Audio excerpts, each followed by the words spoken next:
There are two massive psyops that have radically transformed the fabric of America. Now, before I start, I'm proud to be an American. I built 6 companies in America. I serve my country. Things happen so slowly and so methodically that we can't see it until it's too late. One is kicking your kids out at 18, saying they're an adult. Number 2 is the socially engineered middle class after World War II. This did 2 things. Number 1 is it made us monetary debt slaves.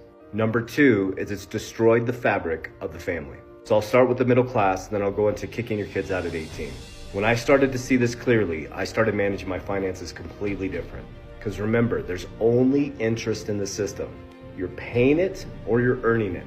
Wealthy people earn interest, working class and working poor pay the interest. There's no real money in the system. So once you start to see the system for what it is, then you can start to play the game differently. Or you can continue to play victim. It's your choice. That's the power, is you have choice. It feels like you don't, because you feel like you're in the freest country in the world, but you're actually the most in prison because of the debt system.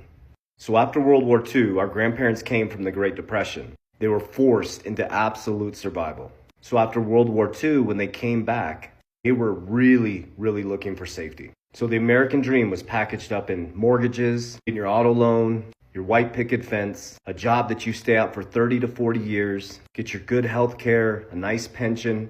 It's obedience by design. And as we moved along, it became easier and easier to monetize against future labor that you haven't even worked yet. Let me explain. So what Americans do is they make $100,000 a year and they extend their purchasing power by $30,000 getting a car without working that labor. And they do that through a loan, which is charged interest. Remember, rich people earn it, working class pay it. So what happens is every time you get something you can't afford on credit, you've literally given away future labor. So then what happens is as your income goes up, you increase your debt monetization, taking away from your future labor, trapping you in the system.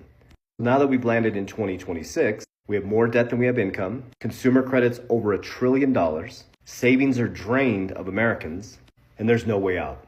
So we're waiting for a savior, but there is a way out, and I'll explain. And this all started around 1988 when we become completely detached from reality, which the ripple effect started when 1971 we detached from the gold standard. So after 1971, not only was our currency not backed by anything, but by the time we headed into the 80s, we started massive monetization. Now as we stand today, you can finance a refrigerator, a car, a phone. So everybody's leveraged against some future selves, making them obedient and compliant. And especially since 2020 to 2026, inflation has been so massive